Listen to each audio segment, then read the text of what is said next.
하나님께서 오늘 우리에게 주신 말씀은 요한복음 2장 1절부터 11절까지의 말씀입니다. 우리 함께 이 말씀을 받들어 읽겠습니다. 사흘째 되는 날에 갈릴리 가나에 혼인잔치가 있었다. 예수님의 어머니가 거기에 계셨고 예수와 그의 제자들도 그 잔치에 초대를 받았다. 그런데 포도주가 떨어지니 예수의 어머니가 예수에게 말하기를 포도주가 떨어졌다 하였다. 예수께서 어머니에게 말씀하셨다. 여자여, 그것이 나와 당신에게 무슨 상관이 있습니까? 아직도 내 때가 오지 않았습니다. 그 어머니가 일꾼들에게 이르기를 무엇이든지 그가 시키는 대로 하세요 하였다. 그런데 유대 사람의 정결 예법을 따라 거기에는 돌로 만든 물항아리 6이 놓여 있었는데 그것은 물 두세 동이들이 항아리였다. 예수께서 일꾼들에게 말씀하셨다. 이 항아리에 물을 채워라. 그래서 그들은 항아리마다 물을 가득 채웠다. 예수께서 그들에게 말씀하시기를 이제는 떠서 잔치를 맡은 이에게 가져다 주어라 하시니 그들이 그대로 하였다. 잔치를 맡은 이는 포도주로 변한 물을 맛보고 그것이 어디에서 났는지 알지 못하였으나 물을 떠온 일꾼들은 알았다. 그래서 잔치를 맡은 이는 신랑을 불러서 그에게 말하기를 누구든지 먼저 좋은 포도주를 내놓고 손님들이 취한 뒤에 덜 좋은 것을 내놓는데 그대는 이렇게 좋은 포도주를 지금까지 남겨두었구려 하였다. 예수께서 이 첫 번 표징을 갈릴리 가나에서 행하여 자기의 영광을 드러내시니 그의 제자들이 그를 믿게 되었다. 아멘. 우리의 약함과 무지를 깨우치시고 힘있게 하시는 생명의 길로 인도하시는 항상 오르신 하나님의 사랑과 자비가 오늘 예배하기 위해 하나님 앞에 나온 자녀들에게 함께 하시기를 성어버이 성자 성령의 이름으로 축원합니다. 오늘은 아기 예수님의 나심과 오심을 기다리며 준비하는 대림절기의 첫 번째 주일입니다. 대림절기 4주를 보내면 이제 성탄절을 맞이하게 되는 그런 절기의 과정을 따르게 됩니다. 이 성탄절을 엄밀하게 말하면 성탄절에 오셨다는 예수님을 잘 맞이하기 위해서 기다리며 준비하자라고 하는데 그게 사실 쉬운 일은 아니죠. 좋은 일이거나 좋은 사람의 방문이니까 우리가 기대를 갖고 기다리긴 하겠습니다만 그러나 또 그런 일과 그런 손님 맞이를 위해서 하는 준비는 또 다른 차원의 문제겠죠.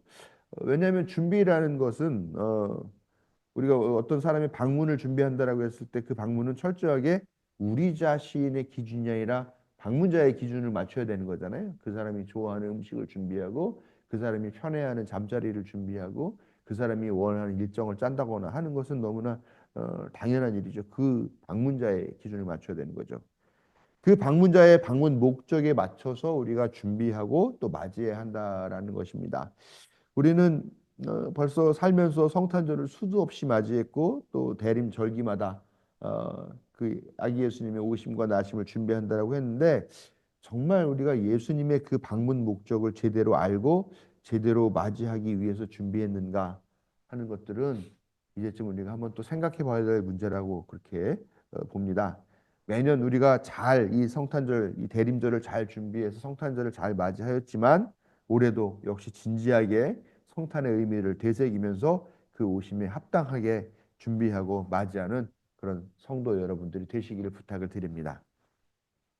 오늘 읽은 말씀은 요한복음이 전한 예수님이 행하신 첫 번째 기적, 이적 이렇게 표현을 하고 있습니다. 네, 여기 보면은 우리 11절 보면 이거를 표징이다라고 그렇게 어, 이야기를 하고 있습니다.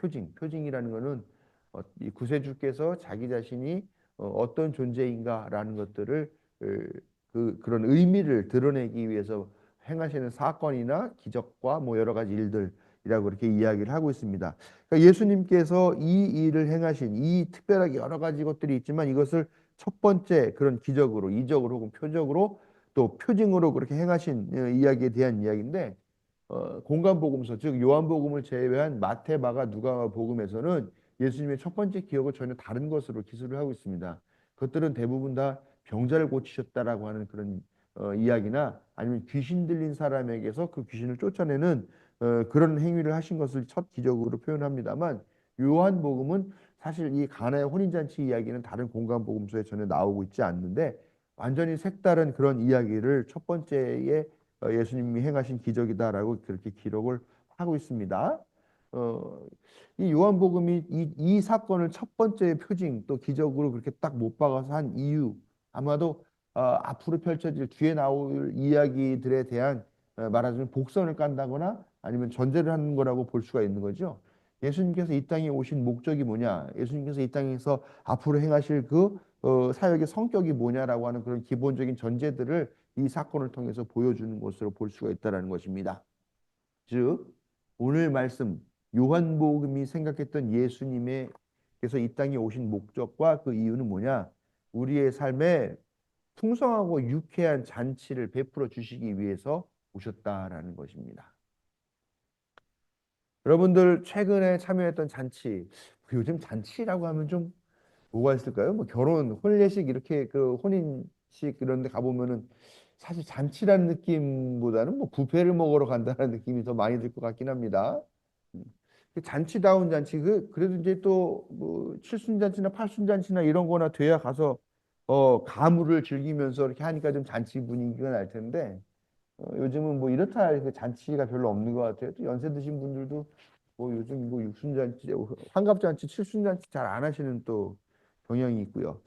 제가 참석했던 최근에 잔치다운 잔치다라고 하면은 지난달에 라오스 방문해가지고 거기에서 소수민족 학교 선생님들하고 공무원들하고 함께 이렇게 했던 그런 저녁 식사 자리가 말하자면 잔치가 아닐까 하는 생각이 좀 듭니다. 학교에 약 3천만 원어치 정도 되는 그런 재봉틀을 제공해 준 그런 고마운 사람들을 와서 그것을 고맙다고 인사도 하고 앞으로도 잘 도와달라라고 하는 그런 뜻을 펼치기 위해서 마련한 그런 저녁 식사 자리였죠. 우리 이간택 님이 또 거기 이렇게 자주 가셔서 그 사람들과 교제도 하긴 했는데 또 선교사라는 신분이고 그러니까 이렇게 또 흥청망청 또 그들과 그들의 분위기에 맞춰주지는 못했던 것 같아요. 이번에 갔었을 때도 처음에는 좀 썰렁했습니다. 뭐 음식을 내오는데 각자 뭐 한국 사람들 이쪽에 앉고 라오스 사람 저쪽에 앉고 이렇게 하면서 좀 분위기가 썰렁했죠. 그런데 이제 분위기가 조금 무르익으면서 이제 여흥 시간이 시작이 됐죠. 이간택 님이 저한테 노래를 한 곡 하라고 그러더라고요. 그래서 무슨 노래를 할까 하다가 이제 아파트를 부르자. 요즘은 이게 그 유튜브가 다 돼가지고요. 유튜브에 그 반주도 다 나오더라고요. 그래가지고 이제 그걸 탁 쳐줍니다. 이제 탁 틀어줬어요.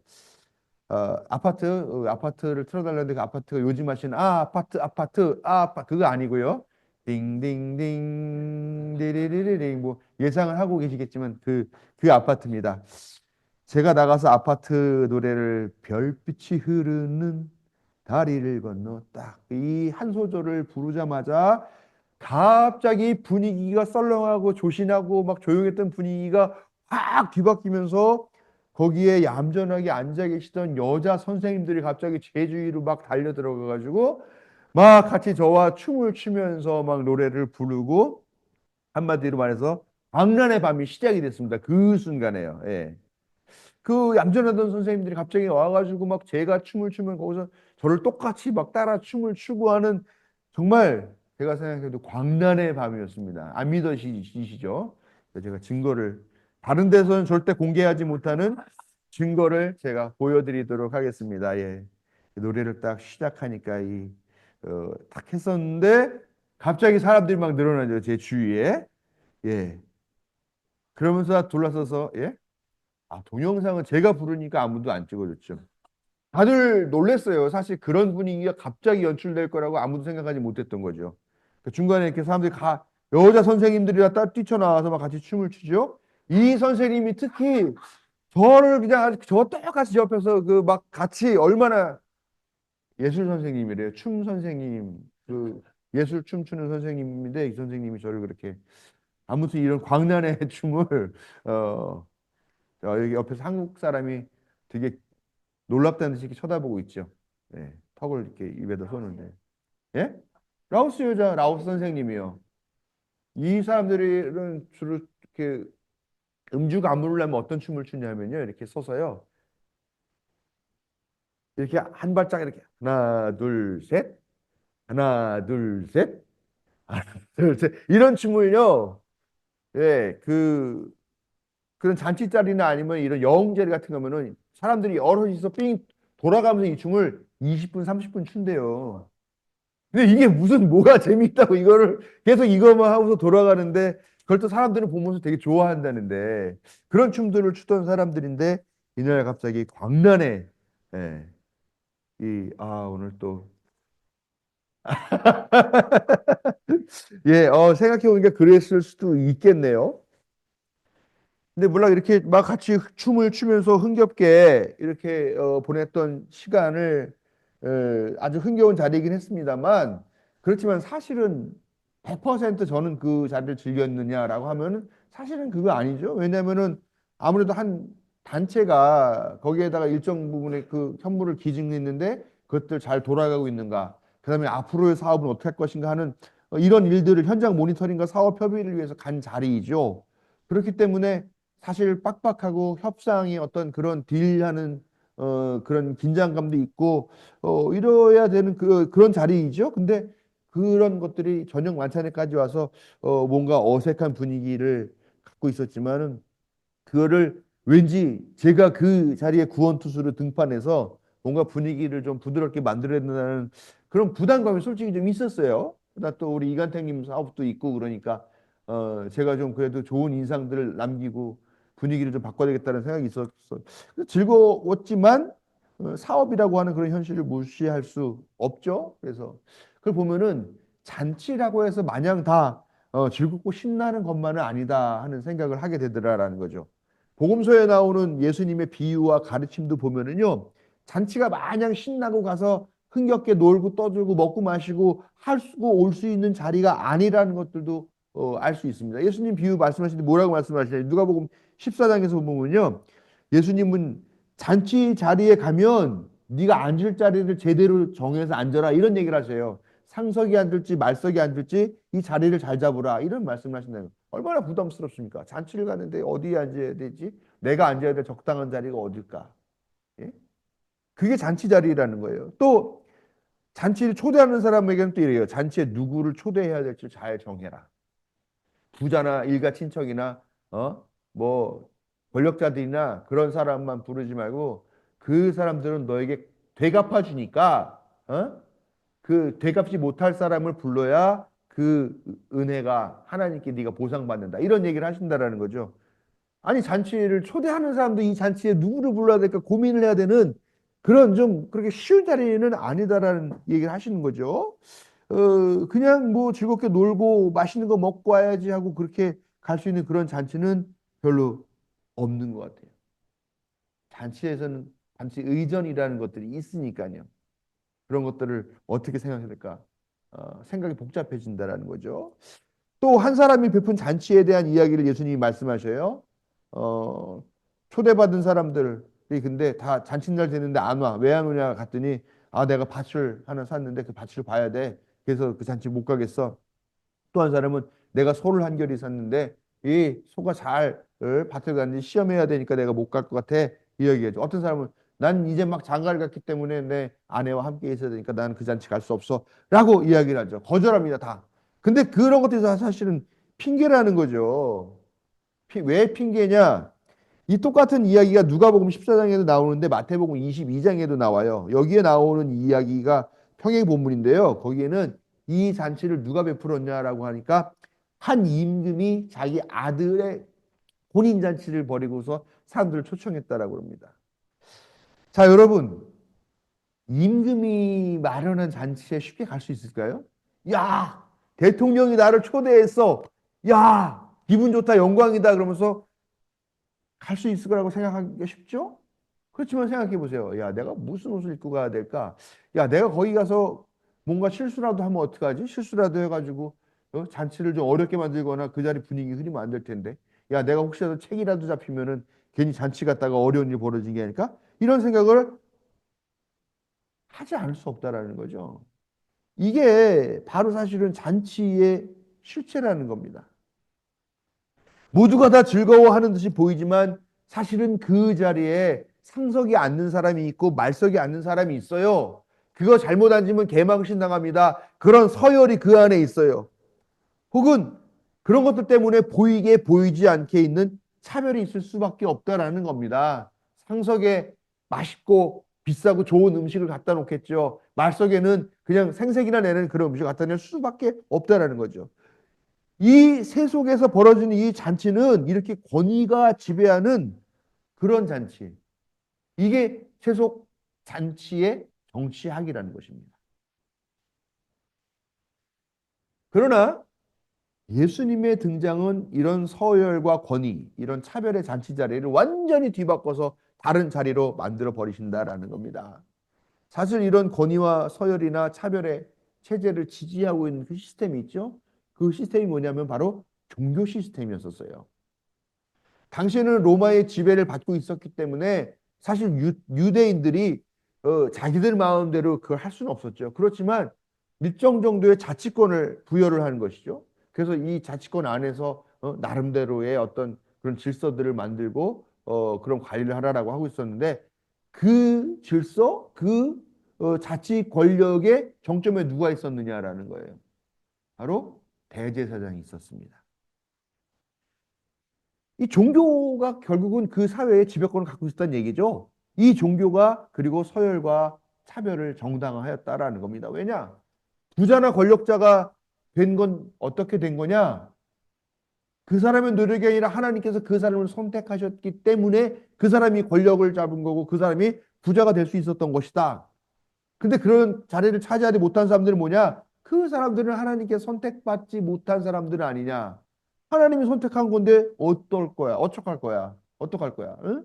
군소리 하지 마. 그냥 이 서열을 신의 뜻이니까 운명으로 숙명으로 받아들여 라고 그렇게 규정하는 것이 그 당시에 종교의 역할이었다라는 것입니다. 이 서열과 이 권위주의를 정당하고 차별을 정당한 것이 바로 종교 유대교였다라는 것이죠. 이런 사회 체제를 상징하는 소품이 바로 오늘 말씀에도 나옵니다. 그게 뭐냐면 돌로 만들었다는 6개의 물 항아리입니다. 물 항아리가 왜 필요할까요? 뭐 어느 집이나 뭐 상수도 시설이 없으면 물 항아리가 있겠죠. 근데 이 물 항아리는 특별하게 오늘 말씀 보면은 정결 예법에 따라 마련된 것이다라고 이렇게 얘기를 하고 있습니다. 이 유대교는 아주 그냥 깨끗한 것, 정결한 것, 아주 그거를 엄격하게 따지죠. 예? 그래서 정결하지 않은 사람은 성전에도 들어오지 못하게 하고, 예? 여자는 한 달에 한 번씩, 또, 월경 때문에 부정해지니까 그걸 또 끔찍하게 뭐, 잠자리는 물론이고, 어디 또 외진데 가 있어야 되고, 뭐, 이런 규정들, 어? 죽은 사람이 시체, 막 그러면 큰일 나는 듯한 그런 정결의 예법을 아주 중요하게 여겼다라는 것이죠. 근데 이제 사람들이 보통 외출했다가 들어오거나 하면은 먼지가 끼죠. 뭐 양말이나 신발, 구두를 신는 곳이 아니니까 발에 먼지가 잔뜩 묻거나 뭐 그랬으면은 들어가기 전에 그 집에 들어가기 전에 아니면 그 문 앞에서 이 물로 몸을 씻고 정결하게 한다라고 하는 그런 증거를 받고서 안에 들어간다는 거죠. 손님들이 오면은 손님들도 그 물로 손을 깨끗하게 씻고 얼굴을 씻고 발을 씻고 하는 그런 역할을 하는 그런 물 항아리였다라는 겁니다. 뭐 일편 보면은 그냥 일상 생활의 어떤 지혜이겠지만 이거를 종교와 같이 연관 지어서 그런 물 항아리를 갖다 놓았다라고 생각을 하시게 됩니다. 즉 물 항아리는 정결하게 하는 율법을 지키기 위한 도구이고 여기서는 율법과 그 율법에 따라서 정결한 사람과 정결하지 못한 부정한 사람을 구별하고 집행하는 유대교를 상징하는 그런 상징물로 여기서 이 물 항아리가 쓰였다라는 거예요.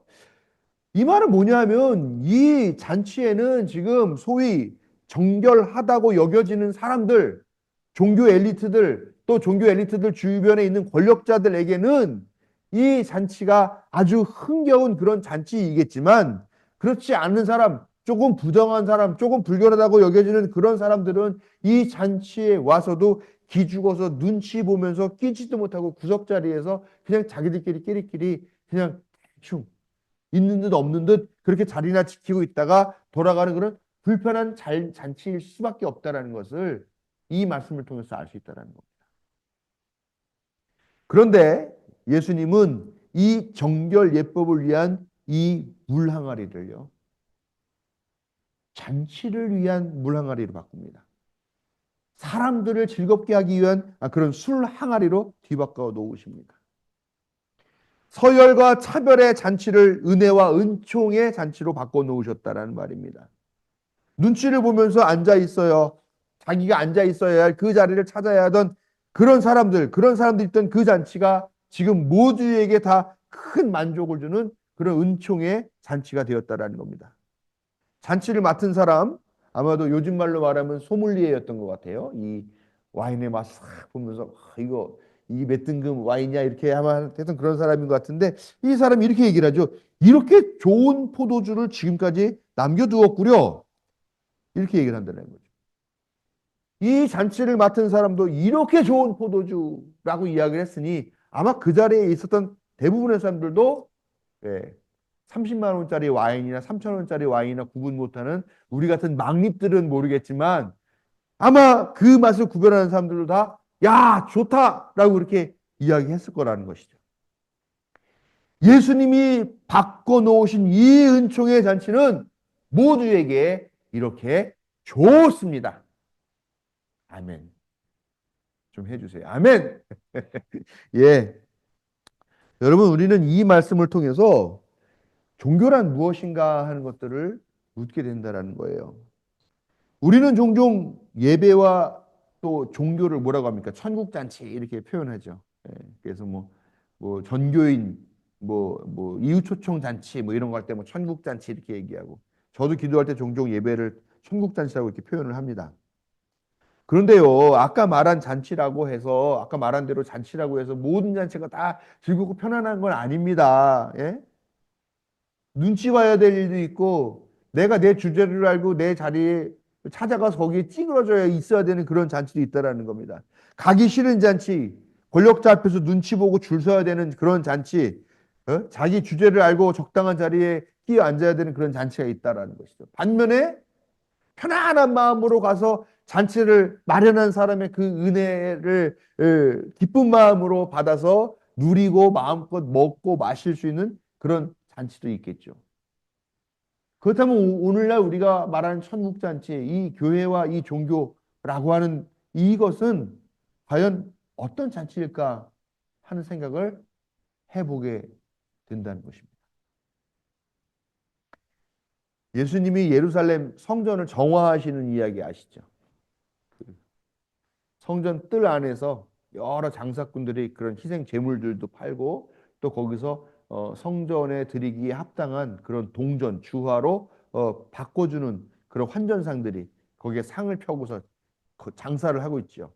근데 그걸 보고 예수님이 화가 나가지고 노끈으로 채찍을 만들어서 그걸 다 휘두르면서 사람들을 내쫓고 상을 뒤집어 엎었다라고 하는 그런 충격적인, 예수님이 딱 한 번 폭력적으로 변하는 그 모습을 보여주는 그 본문 다 잘 아실 것 같습니다. 그런데요, 그 성전뜰에서 벌어지고 있는 그 시장은요, 단순한 시장이 아니었어요. 이 사람들이 성전뜰 안에서 장사를 할 수 있었고, 이 사람들이 파는 것들은 검증받은 것이기 때문에 제사를 지낼 때 그냥 프리패스, 어? 퇴짜 맞지 않고 바로 통과가 될 수 있는 이유가 있고요. 예.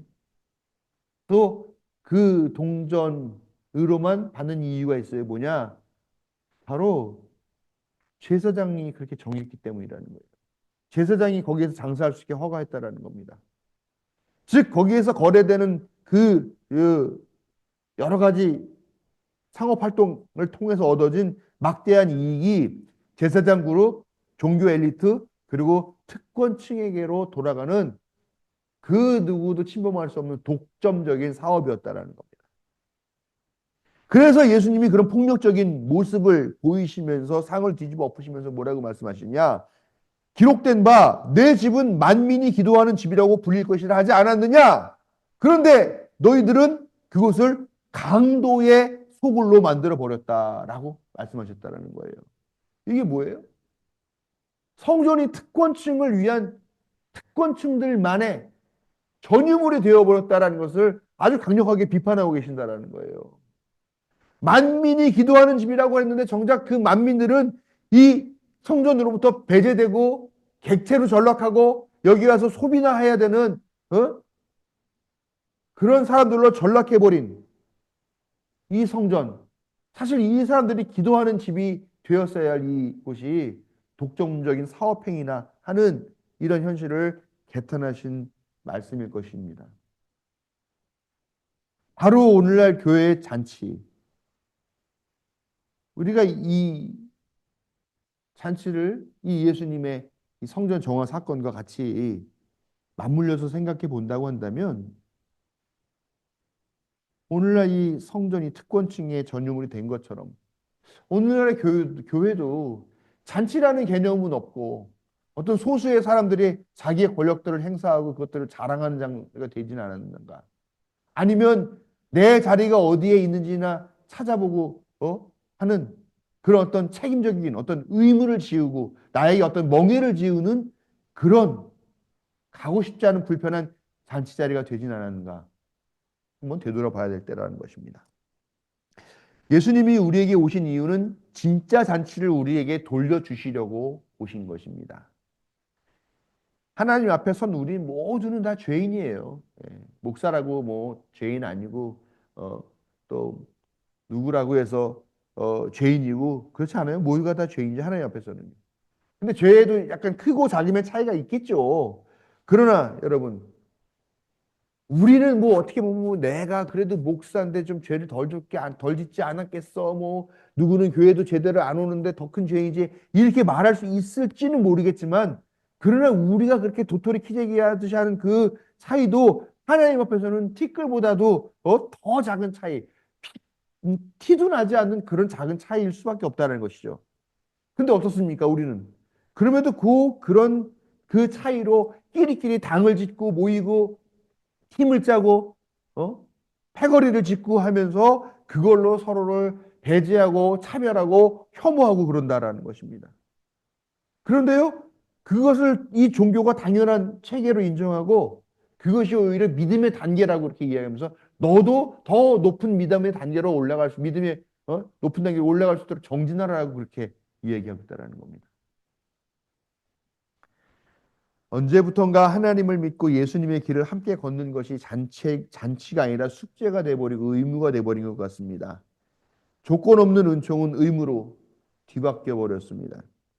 하나님을 믿는 것, 예수님을 따르는 것이 힘들고 어려운 일이 되어버렸습니다. 그러나 예수님은 이런 전도된 신앙을 바로잡아서 모두가 다 함께 만족하고 모두가 다 좋다라고 말할 그런 잔치를 우리에게 돌려주려고 오신 줄로 믿으시기 바랍니다. 그리고 그것이 바로 예수님이 우리에게 보여주시고자 하는 하나님 나라의 모습이었던 것입니다. 여러분, 이제부터 우리가 좀 잔치의 신앙인이 되기를 바랍니다. 물론 우리 교회는 매우 잔치적인 교회입니다만 더 잔치를 많이 벌리는 교회가 되어야 될 것 같아요. 의무나 부담감이나 또 보이지 않는 차별이나 또 보이지 않는 패거리 짓기나 이런 것들이 아니라 잔치의 신앙인 잔치의 교회, 진짜 잔치로 함께 기뻐하는 그런 하나님의 자녀가 되어야 합니다. 그 누구도 하나님이 주신 이 은혜와 은총을 빼앗아갈 수는 없습니다. 의무나 차별의 가짜가 아닌 은총의 진짜 잔치 주인공으로 서고자 마음을 다잡는 것이야말로 이제 곧 오실 아기 예수님을 맞이하는 올바른 신앙인의 모습인 줄로 믿습니다. 예수님을 맞이하기 위해 기쁨의 잔치로 나아가는 여러분께 하나님의 은총이 함께 하시기를 축원합니다.